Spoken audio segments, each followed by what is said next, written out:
Assalamualaikum warahmatullahi wabarakatuh. Innal hamdalillah nahmaduhu wa nasta'inuhu wa nastahdihi wa nastaghfiruh wa natubu ilaihi wa natawakkalu alaihi wa na'udzu billahi min shururi anfusina wa sayyiati a'malina may yahdihillahu fala mudilla lahu wa may yudlil fala hadiya lahu. Allahumma salli wa sallim wa barik ala Muhammad wa ala ali Muhammad kama sallaita wa sallamta wa barakta ala Ibrahim wa ala ali Ibrahim fil alamin innaka Hamidum Majid. Amma ba'd. Ahlan wa sahlan kepada semua yang hadir pada malam yang mulia ni. Farid Misbah, Suhaila, Zakaria Abdullah, Anis Anzar, ya, semua yang hadir, Nurliza Idrus, Alfiah Muhammad Basir, Dr. Nur Azia. Malam ni insya-Allah saya akan huraikan lagi lanjutan daripada kuliah kita yang lalu tentang kewajipan mentaati Rasulullah SAW. Walaupun demikian, ada di kalangan para sahabat yang tidak mentaati perintah Rasulullah SAW. Contohnya dalam kisah yang akan saya bincangkan malam ni berkaitan dengan pergeseran, persisihan yang timbul dalam isu siraman air saliran di tanah mereka di Madinah. Persisihan berlaku di antara sahabat-sahabat dengan Zubair bin Awam radhiyallahu anhum wa ardhahum ajma'in. Demikian juga saya akan bawakan kepada tuan-tuan bagaimana Sayyidatina Fatimah radhiyallahu anha yang tidak setuju dengan pandangan Abu Bakar As-Siddiq radhiyallahu an, iaitulah tatkala Nabi wafat, maka Fatimah dan Ali radhiyallahu anhum ardhahum ajma'in meminta kepada Abu Bakar untuk diberi kepada mereka tanah Nabi yang terletak di Fadak, iaitu tanah ini merupakan tanah yang dekat dengan Khaybar yang telah diperolehi dengan cara suluh. Bagaimana kedudukannya, bahawa berlaku pergeseran di antara Fatimah radhiyallahu anha, Sayyidina Ali suaminya, dengan Abu Bakar As-Siddiq yang pada masa itu lantik menjadi khalifah, lalu menimbulkan pandangan-pandangan yang negatif terhadap Abu Bakar, terutamanya oleh puak Syiah yang berhati jahat terhadap Islam. Apakah pandangan Islam dalam kes tersebut? Tuan-tuan yang mulia Allah sekalian, memandangkan Fatimah dan Ali radhiyallahu anhuma tidak mengetahui apa yang disebut oleh Abu Bakar As-Siddiq, bahawa para nabi bila wafat mereka tidak boleh mewarisi sebarang perkara, tidak boleh mewariskan harta benda mereka, apa yang ditinggalkan jadi sedekah kepada umat Islam. Bagaimana penjelasan kepada perkara tersebut? Demikian juga dalam kuliah pada kali ini, tuan-tuan, tuan-tuan sabarlah, banyak saya nak cakap ni, mencungap-cungap ni, iaitu berkaitan dengan peristiwa apabila Sayyidatina Aisyah radhiyallahu anha, apabila beliau tidak bersetuju dengan Rasulullah SAW, maka beliau akan mengatakan demi Tuhan Ibrahim. Apabila suka dengan Nabi, maka Aisyah radhiyallahu anha akan berkata demi Tuhan Muhammad sallallahu alaihi wasallam. Apakah pandangan para ulama tafsir? Apakah ini terkeluar daripada ketaatan kepada Rasulullah? Ini disebut oleh Imam Muhammad Rashid Ridha dalam tafsir yang terkemuka itu, namanya Tafsir Al-Manar. Jadi perkara ini akan saya huraikan dalam kuliah tafsir pada kali ini, tuan-tuan. Jadi bagi mereka yang memiliki tafsir Ibnu Kathir, boleh rujuk pada jilid yang kedua, muka surat ke-469. Memandangkan ramai yang minta supaya membeli tafsir Ibnu Kathir ini juga mendapat hadiah buku ensiklopedia nama-nama anak, maka kami pertimbangkan bolehlah tuan-tuan, ramai yang memiliki tafsir Ibnu Kathir dan minta ni juga hadiah yang mereka nak dapat, memandang kepada keistimewaan yang terdapat dalam buku ni. Sekarang kami mengadakan cyber sale di Telaga Biru. Harap tuan-tuan tidak mengabaikan peluang keemasan untuk memiliki buku-buku pada harga yang sangat munasabah, tuan-tuan. Jadi buku ni untuk tuan-tuan, ensiklopedia nama anak ini merupakan penyuluh buat ibu bapa dalam proses pemilihan nama anak, mengelakkan berlaku kesilapan dari sudut ejaan bahasa Arab dan juga Jawi, dan senarai nama lelaki dan perempuan dalam bahasa Arab dan Jawi untuk rujukan.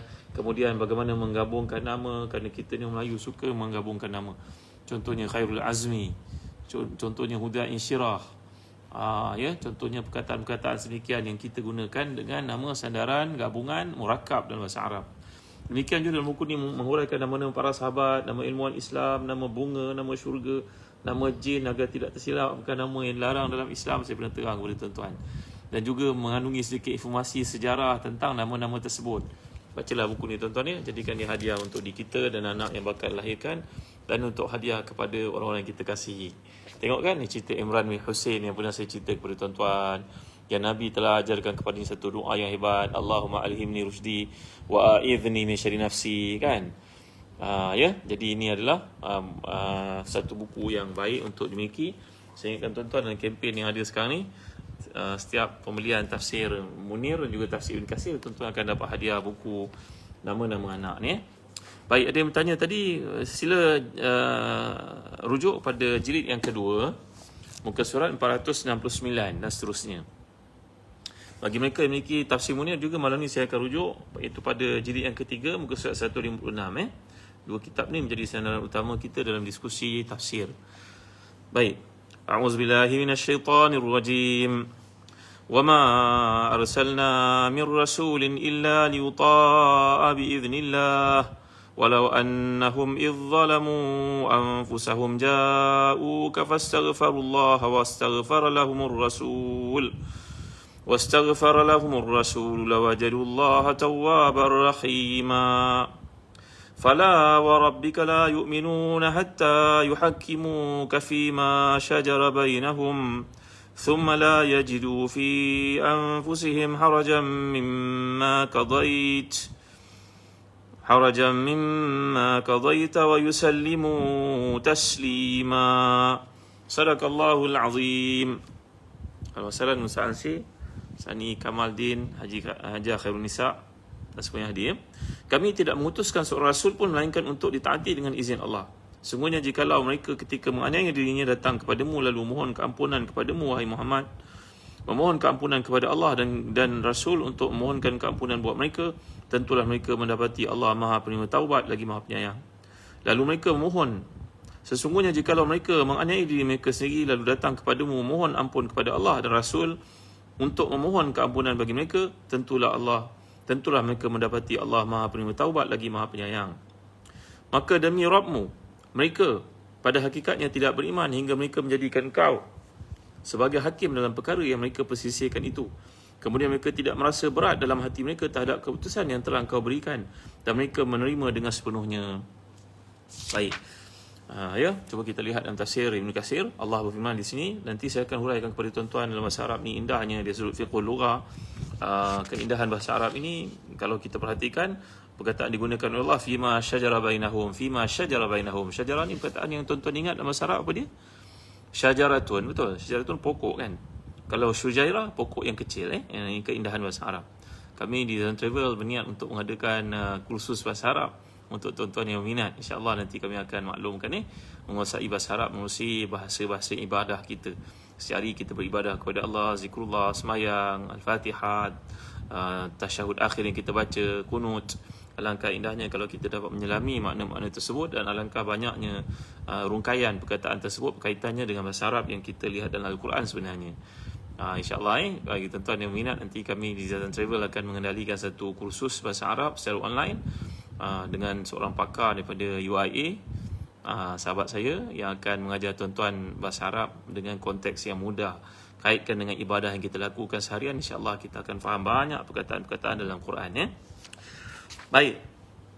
Jadi Allah firman di sini, kami tidak mengutuskan seorang rasul melainkan untuk ditaati. Maknanya aku wajibkan untuk mentaati orang yang diutus kepada mereka. Dan firman-Nya biiznillah, dengan izin Allah. Kata Mujahid, tidak ada seorang pun yang taat kecuali dengan izinku, iaitu tidak ada seorang yang mentaatinya kecuali orang yang aku beri taufik, seperti firman-Nya walaqad sadaqakumullahu wa'adahu idh tahussunahum biizni. Jadi Allah telah memenuhi janjinya kepadamu ketika kamu membunuh mereka dengan izinnya.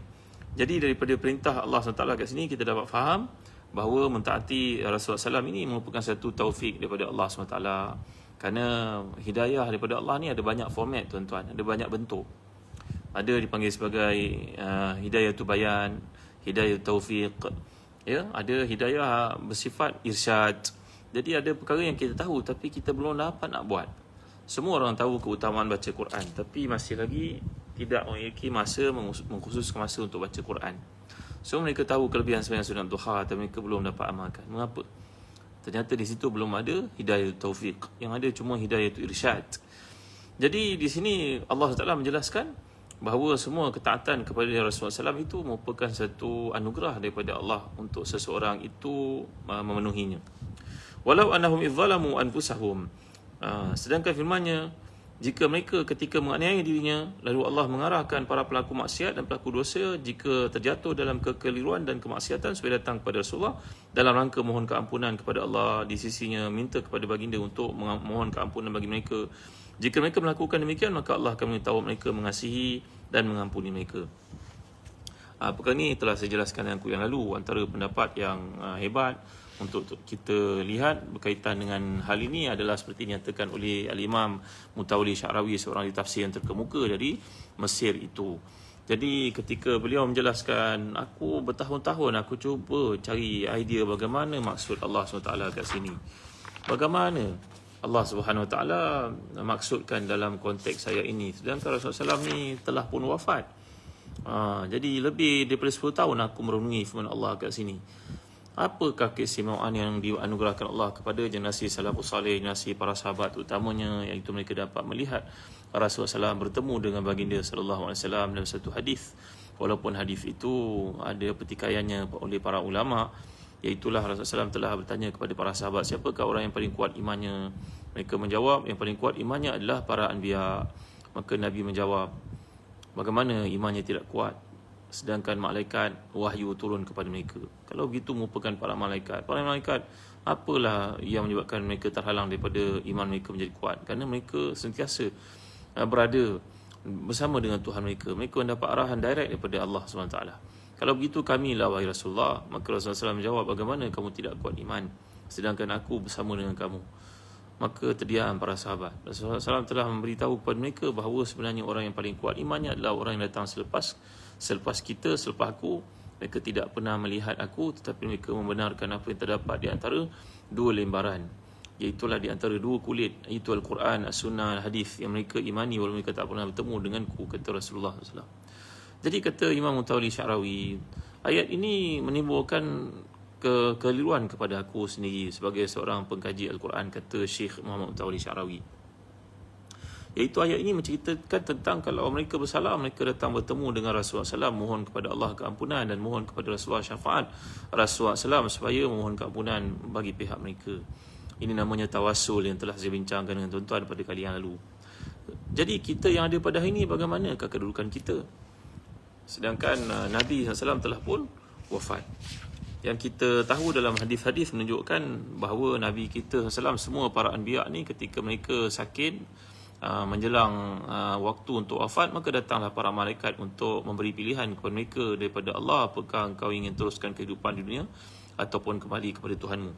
Maka ma min nabiyyin yamradu illa khuira baina dunya wal akhirah. Dalam hadis riwayat Bukhari daripada Aisyah radhiyallahu anha bahawa Nabi bersabda, tidak ada seorang nabi pun melainkan nanti diutuskan Allah malaikat untuk bertanya kepadanya, sama ada engkau nak kekal di dunia ataupun nak mati.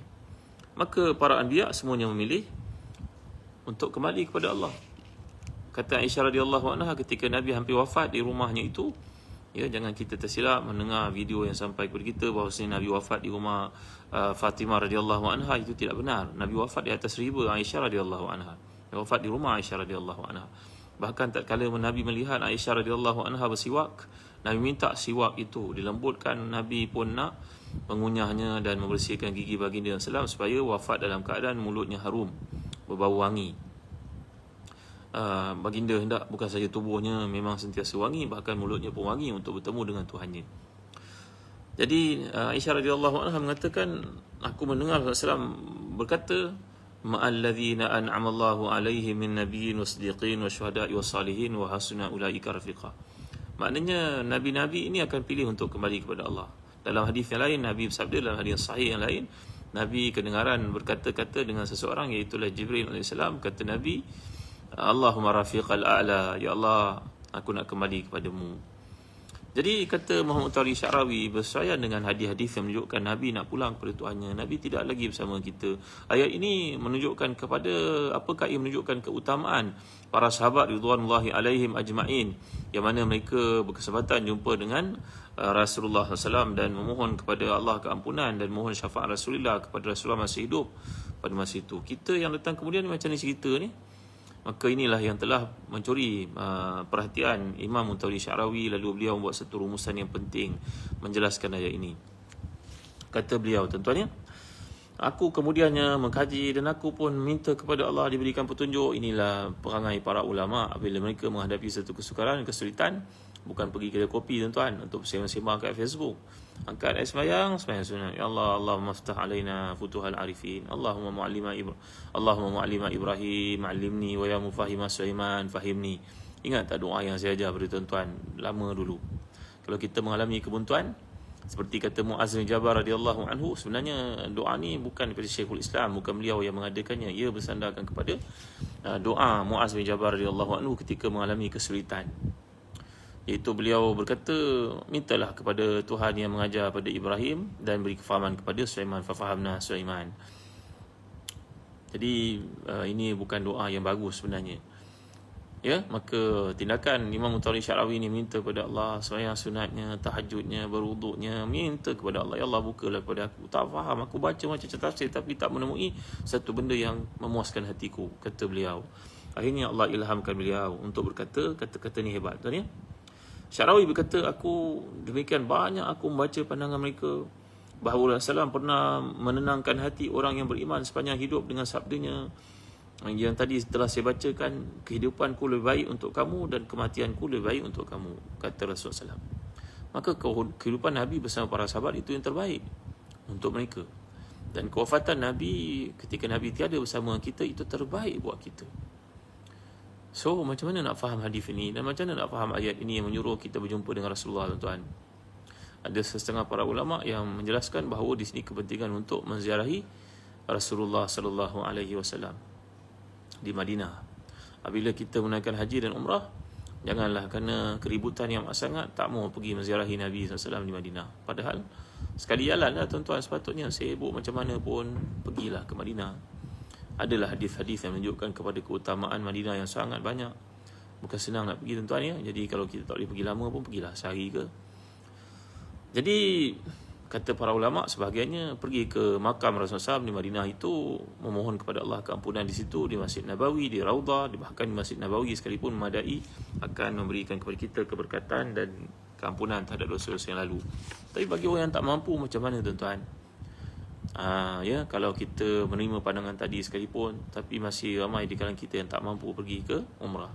Usahakan mampu pergi ke umrah, rumah pun tak terurus, anak-anak pun tak ada pelajaran, kehidupan pun kais pagi makan pagi, kais petang makan petang. Ya, yang ada pada hari ini.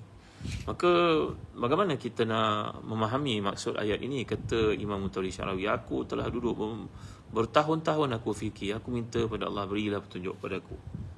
Akhirnya, tuan-tuan dan hati dan dikasih sekalian, diberikan ilham kepadaku. Jadi kata Al-Imam Muhammad Mutawalli Syarawi, istighfar Rasulullah itu sebenarnya berlanjutan terus walaupun Nabi telah wafat sallallahu alaihi wasallam.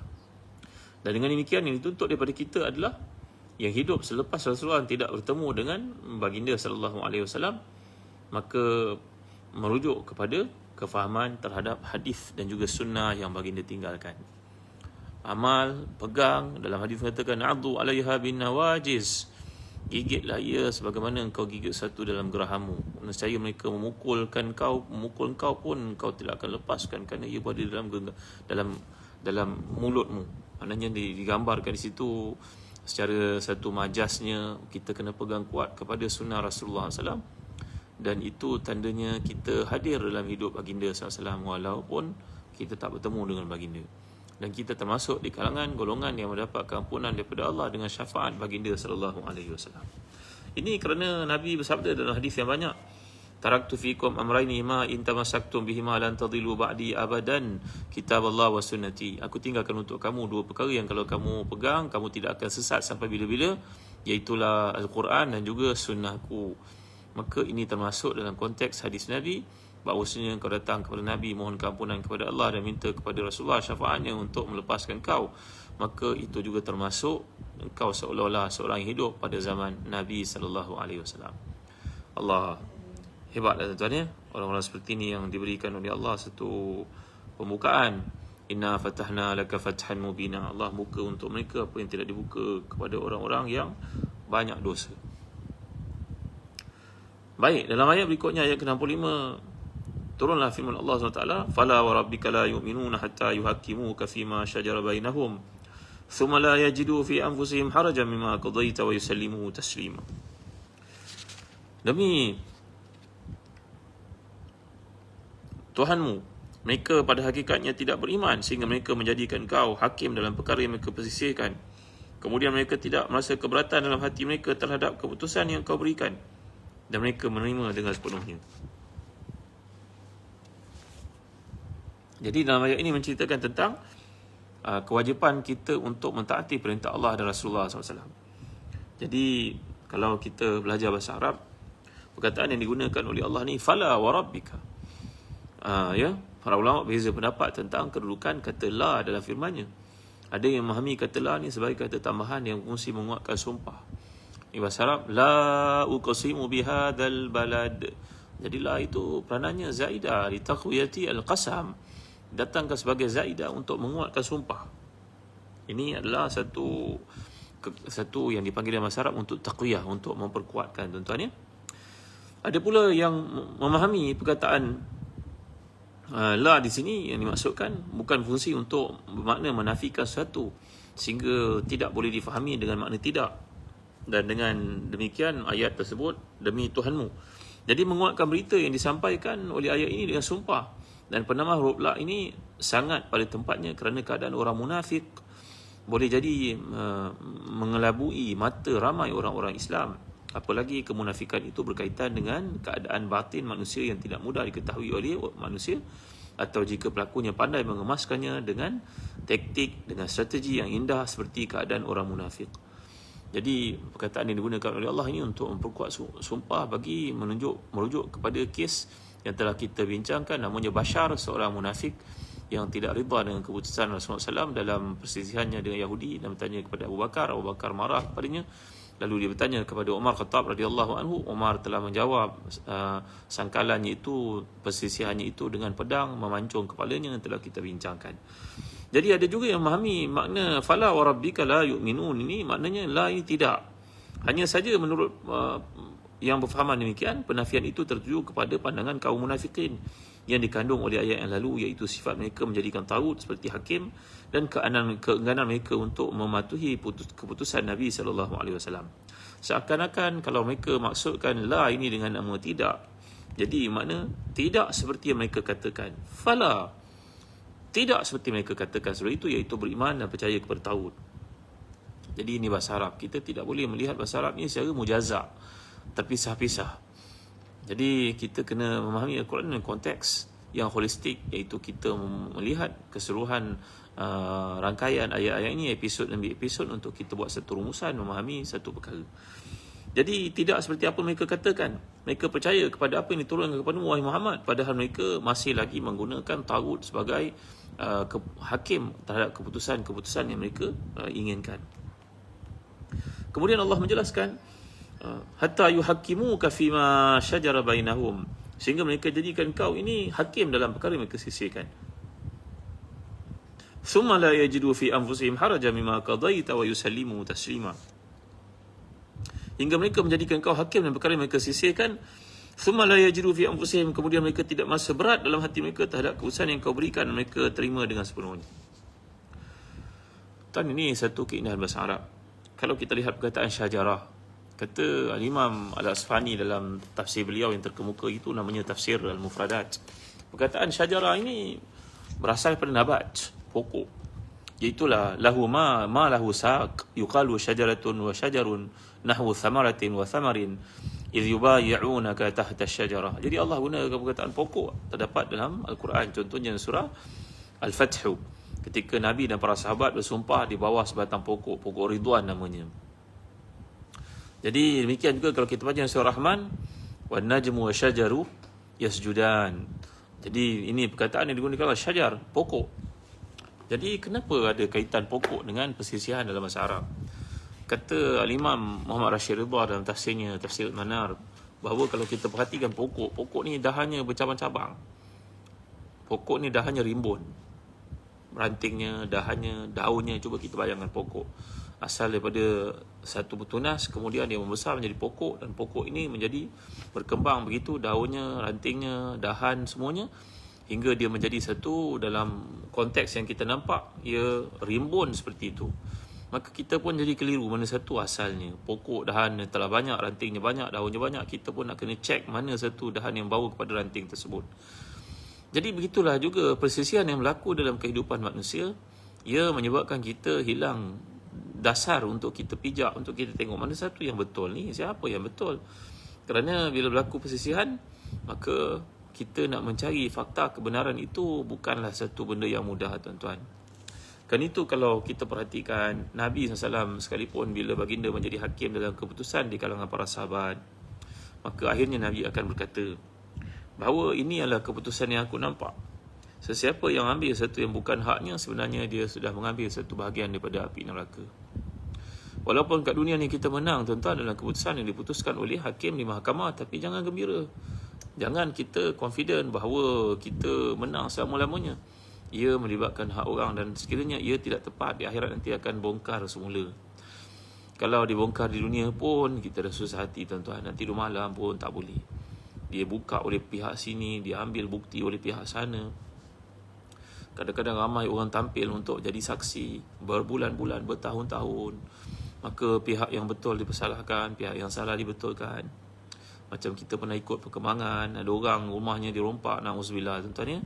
Saya pernah ajar pada tuan-tuan satu doa, kita nak tidur malam, jangan abaikan doa tersebut kan.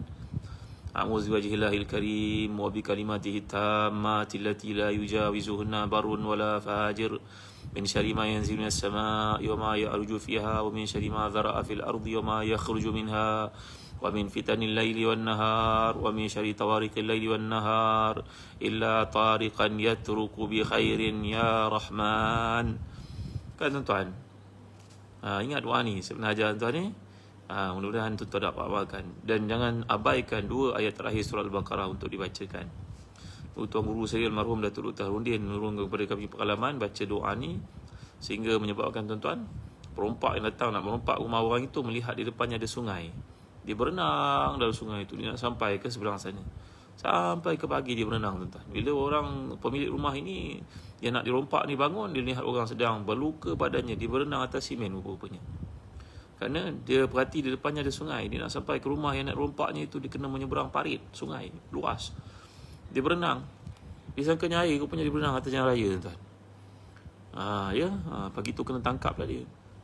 Dan ini satu pengalaman yang kita amalkan sesama. 2 ayat terakhir surah Al-Baqarah, jangan tidur pada satu malam melainkan anda membacakannya. Lepas tu serahkan urusan kita kepada Allah. Aman Rasul dengan la yukallifullahu nafsan illa wus'aha. Dalam hadis yang kita beriman dengan sabda Nabi kita, siapa yang mengamalkannya maka akan selamat daripada segala kejahatan manusia, makhluk, jin, binatang buas, binatang berbisa dan sebagainya. Ya, jadi tuan-tuan hati dan dikasihi anak-anak, para isteri yang suaminya pergi outstation ke mana-mana, jangan abaikan untuk baca doa ni setiap malam. 2 ayat terakhir surah Al-Baqarah dan juga doa yang saya ijazahkan tadi. A'udzu biwajhillahil karim wa bi kalimatihi tammati allati la yujawizuhunna barun la fajir min syarri ma yanzilu minas samaa'i wa ma ya'ruju fiha wa min syarri ma zar'a fil ard wa ma yakhruju minha wa min fitanil laili wan nahar wa min syarri tawariqil laili wan nahar illa tariqan yatruku bi khairin ya rahman. Ni Ustaz Syafiq Murad dah masukkan doa ni dalam kuliah kita terdahulu. Kalau Ustaz Syafiq ada kesempatan, masukkan ni sekali, kita boleh amalkan. Jadi tuan-tuan, balik kepada kisah Nabi kita SAW, maka yang digambarkan di sini, jangan ada sebarang perasaan tidak redha dan protes terhadap keputusan Nabi SAW. Dan bila menjadi hakim dalam keputusan-keputusan yang dibuat, barangkali yang dimaksudkan syajarah tadi, bila daun itu atau ranting itu bertembung satu sama lain sampai kita pun jadi keliru, benda satu yang betul. Ada pula di kalangan para ulama tafsir, seperti yang dikatakan oleh Rashid Ridha dalam tafsirnya, ia juga mungkin merujuk kepada perkataan syajar ataupun syijar. Syijar perkataan kitab, wazan kitab. Kalau syajar merujuk kepada satu bahagian daripada dalam mulut kita. Kerana mulut kita ni mengeluarkan begitu banyak perkataan dalam pertuturan kita, percakapan kita. Jadi dia merujuk kepada satu benda yang kompleks, yang susah untuk dirungkaikan. Jadi itulah asal usul pada perkataan syajarah. Thumma la yajidu fi anfusihim harajan mimma qadaita wa yusallimu taslima.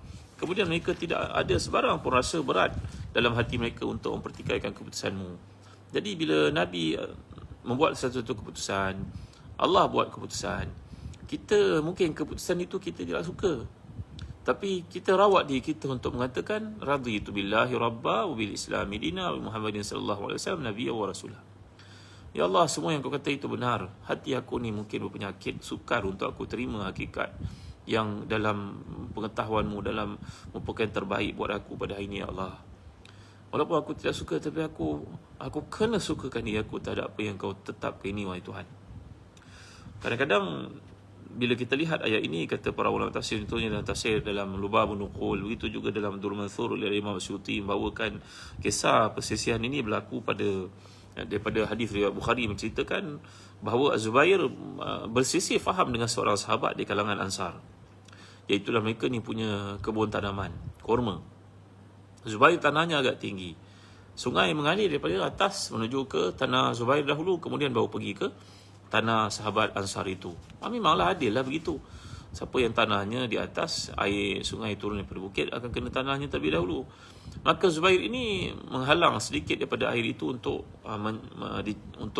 agar mencukupi untuk disiram, disalurkan kepada kawasan kebun beliau. Tiba-tiba sahabat itu merasa tidak puas hati dan bertanya, bagaimana kau tahan air? Lepaskan air itu. Aku perlukan air untuk siram kawasan aku. Maka akhirnya Zubair pun kerap kali perkara itu dipertikaikan. Zubair pun datang bertemu dengan hakim yang tertinggi di Madinah, iaitu Rasulullah SAW. Maka Rasulullah SAW telah melihat kes itu. Rasulullah pun bersabda, siramlah wahai Zubair. Kemudian tahanlah air itu setakat tumitmu. Makna air itu kalau lalu kawasan kau tahan setakat tumitmu, kemudian kau lepaskan. Maknanya ada peluang untuk mengambil bagi mengairi kawasan kebunmu, wahai Zubair. Tapi bila keputusan itu dibuat oleh hakim tertinggi Rasulullah SAW di Madinah, sahabat Ansar itu tidak puas hati. Lalu dia berkata mentang-mentanglah itu merupakan keluargamu, anak saudaramu, sepupumu, wahai Muhammad, wahai Rasulullah SAW. Dia orang beriman. Tapi kerana mungkin dalam perkara yang berlaku itu dicocok oleh puak munafik, puak Yahudi, maka dia mempertikaikan seolah tidak menyukai keputusan Nabi SAW, sehingga talawana wajhu Rasulullah, sehingga wajah Nabi ini menjadi merah mendengar kata-kata yang tidak sepatutnya keluar itu. Tapi Nabi mengetahui memang dia orang beriman.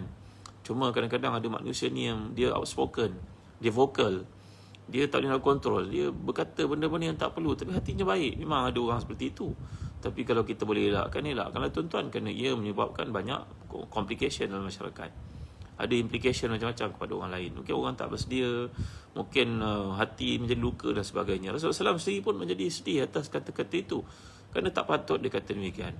Mentang-mentang itu saudaramu, mentang-mentang itu sepupumu, mentang-mentang ada kaitan darah dagingmu. Dia kata memang Zubair ni ada kaitan dengan Nabi SAW.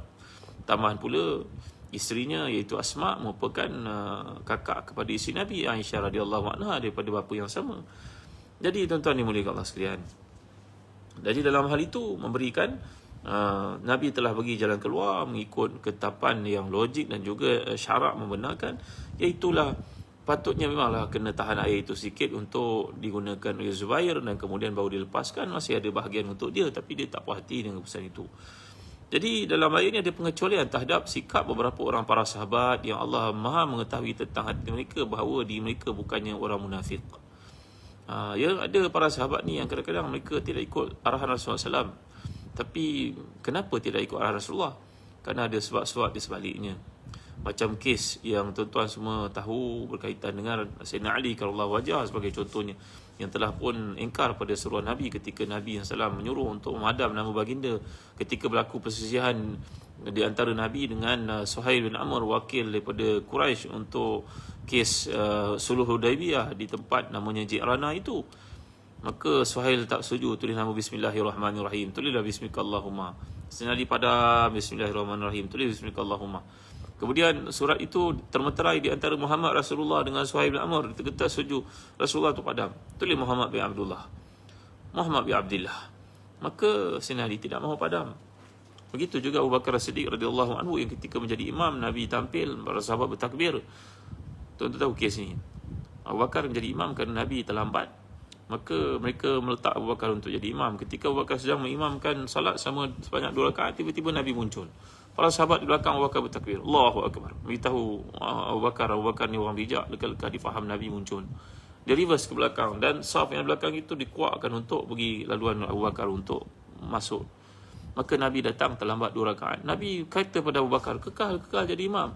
Tidak, Abu Bakar reverse juga ke belakang. Jadi para sahabat ni ada kalangan mereka yang ingkar pada seruan Nabi, kerana dalam keingkaran itu mereka menghormati Nabi SAW sebenarnya.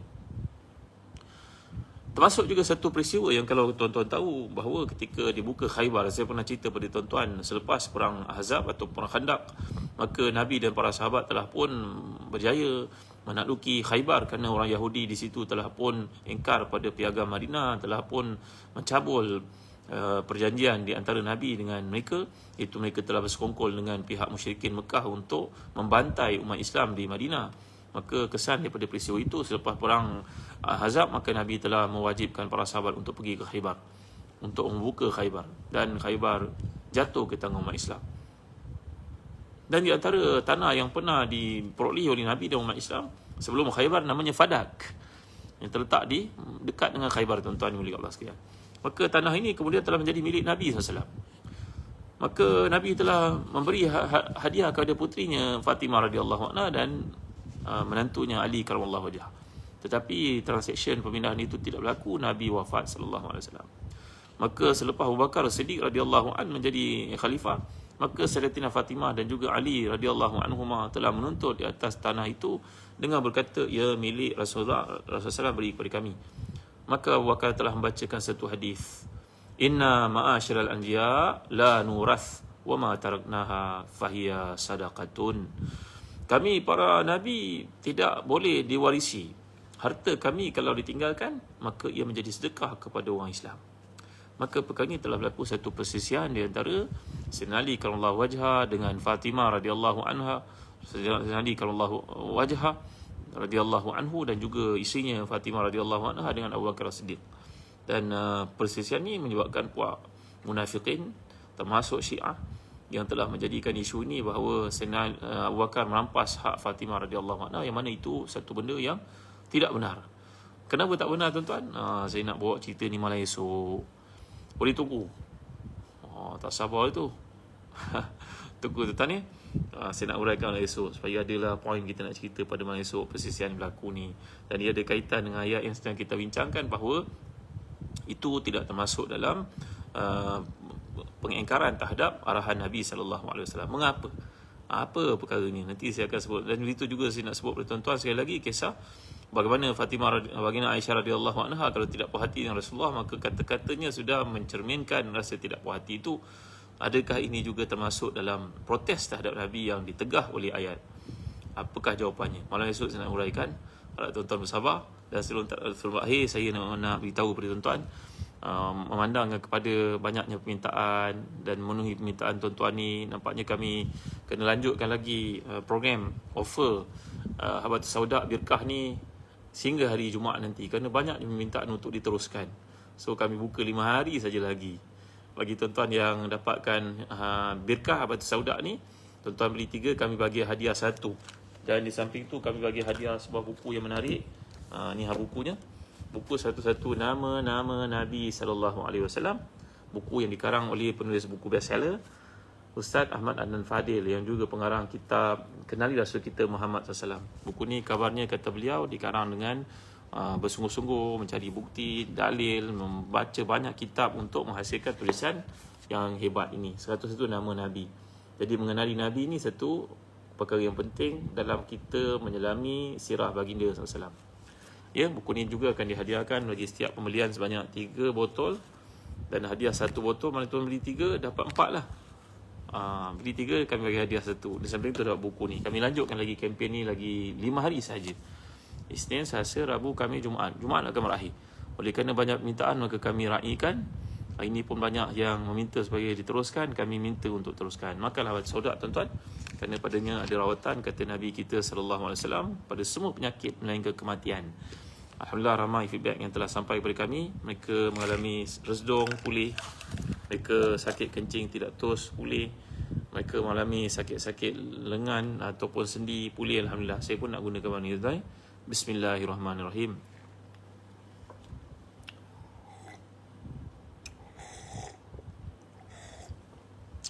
Jadi harap tuan-tuan dapat amalkan menggunakan Birkah Habatus Sauda ni yang kami promosikan khusus tinggal 5 hari saja lagi. Ya, sementara stok masih ada. Untuk dah beli 3, kami bagi hadiah 1 dan sebuah buku yang berharga RM35. Tinggal 5 hari saja lagi kempen ni. Dan begitu juga kempen memiliki tafsir Munir dan tafsir Ibn Katsir pun akan berakhir. Kami lanjutkan juga bersama kempen ni 5 hari saja lagi. Siapa yang beli tafsir Munir, tafsir Ibn Katsir, mereka akan dapat hadiah buku yang indah ini. Buku yang hebat ni, nama-nama anak, ensiklopedia dan nama-nama anak. Ya, kita dapat anak, tulis nama mereka dan kitab ni, jadikan ia kenangan sehingga mereka dewasa besok, mudah-mudahan.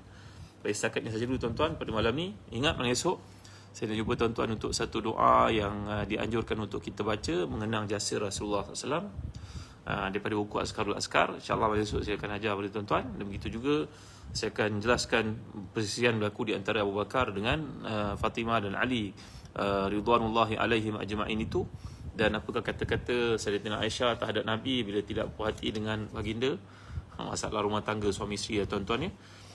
Apakah kata-kata Aisyah itu termasuk dalam keingkaran kepada baginda ataupun tidak. Malam esok juga saya akan terang kepada tuan-tuan. Nur Hamizah terliur tengok Ustaz makan. Marilah miliki. Beli 3 dapat 1 hadiah lah kepada ibu kita ke, anak kita ke, saudara mara kita ke. Mudah-mudahan semua dapat mengamalkan sunnah yang dituntut ni ya.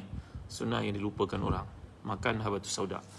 Bagi tuan-tuan yang minat, tuan-tuan boleh dapatkan dengan WhatsApp di nombor di bawah. Sekian, terima kasih. Sama-sama kita akhiri kuliah pada malam ni dengan doa tasbih kafarah dari suratul Asr. Alhamdulillah rabbil alamin, wassalatu wassalamu ala asyrafil anbiya'i wal mursalin sayyidina wa maulana Muhammadin wa ala alihi wa sahbihi ajma'in. Allahumma ighfir lana dhunubana wa liwalidina warhamhum kama rabbawna shighara. Allahumma ati nufusana taqwaha wa zakkiha anta khairu man zakkaha anta waliyuha wa mawlaha bi rahmatika ya arhamar rahimin. أعوذ بوجه الله الكريم وبكلماته التامات التي لا يجاوزهن بر ولا فاجر من شر ما ينزل من السماء وما يعرج فيها ومن شر ما زرع في الأرض وما يخرج منها ومن فتن الليل والنهار ومن شر طوارق الليل والنهار إلا طارقا يترك بخير يا رحمن. اللهم إنا نعوذ بك من جهل البلاء ودرك الشقاء وسوء القضاء وشماتة الأعداء. اللهم إنا نعوذ بك من البرص والجنون والجزام من سيء الأسقام. ربنا هب لنا من أزواجنا وذرياتنا قرة أعين وجعلنا للمتقين إماما. ربنا آتنا في الدنيا حسنة وفي الآخرة حسنة وقنا عذاب النار. وصلى الله على سيدنا محمد وعلى آله وصحبه وبارك وسلم. الحمد لله رب العالمين. تقبل الله منا ومنكم. بسم الله الرحمن الرحيم. والعصر إن الإنسان لفي خسر إلا الذين آمنوا وعملوا الصالحات وتواصوا بالحق وتواصوا بالصبر. سبحانك اللهم وبحمدك أشهد أن لا إله إلا أنت أستغفرك وأتوب إليك. Ada soalan ni. Saya dah beli tafsir Ibn Katsir, belum ada jawapan lagi. Rohana Mailah minta tolong Ustazan Travel ataupun Ustaz Wahid tolong jawab ke ni. Rohana Mailah. Jamil Firdaus saya dapat. Terima kasih. Suziana Abdul Hamid, terima kasih. Azrina Abdul Aziz. Kenang saya dan doa tuan-tuan ya. Puan Yat mudah-mudahan sihat, mudah-mudahan bebas daripada COVID. Dan sahabat kita yang akan menjalani ujian COVID-19, mudah-mudahan diberi kesembuhan, diberi keselamatan, diberi pemeliharaan oleh Yang Maha Pengasih, Maha Penyayang, Ar-Rahman Ar-Rahim. Jangan lupa sehari keluar ke rumah, sekurang-kurangnya baca Bismillahirrahmanirrahim, Allah wa la hawla wa la quwwata illa billah. Kalau dapat, a'udzubillahi an adilla au udil, adilla au udil, azilla au أعوذ بالله أن أضل أو أضل أو أزل أو أزل أو أظلم أو أظلم أو أجهل أو يجهل علي. baca doa ni semua keluar dan bismillahilladzi la yadhurru ma ismihi syai'un fil ardi wala fis sama'i wa huwas samiul alim. Allah beri pemeliharaan kepada kita insya-Allah. Rohana Mailah nanti saya harap Ustaz Wahid ataupun Zazan Travel boleh bantu Nura Yunus, Nur Aina Syakira, Nur Aziha, Suziana, Ahmadul Fitri, Nur Adida, Ummu Anas. Terima kasih semua Jumpa lagi esok insya-Allah. Tolong share, komen, like dan sampai kepada teman-teman kita di luar sana. Moga-moga padanya ada jariah ilmu insya-Allah Terima kasih Hijraram. Allah yubarik fik. Wa fika barakallah. Terima kasih semua. Sekian. Assalamualaikum warahmatullahi wabarakatuh.